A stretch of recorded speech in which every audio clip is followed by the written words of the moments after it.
Are you getting one-tapped every time, no matter if you peek the enemy or hold an angle? Let me show you how to fix that with 3 simple tips.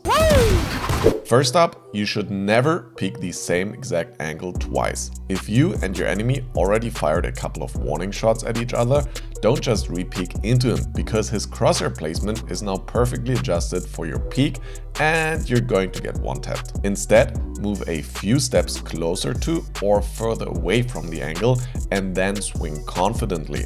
This will mess up the enemy's crosshair placement and give you the advantage. If you're doing this correctly, then you should see your damage taken stat on Insight improve significantly, because enemies will have a hard time hitting you at all. Tip number 2 is to stop holding angles from common positions.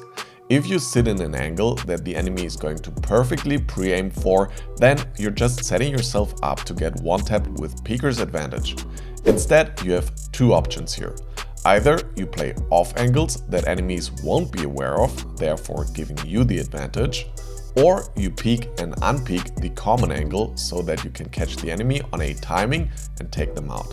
Once you get the hang of these concepts, your duel's win rate stat on Insight will skyrocket. And finally, a super important tip to stay alive longer in gunfights in general: prioritize your movement over shooting bullets.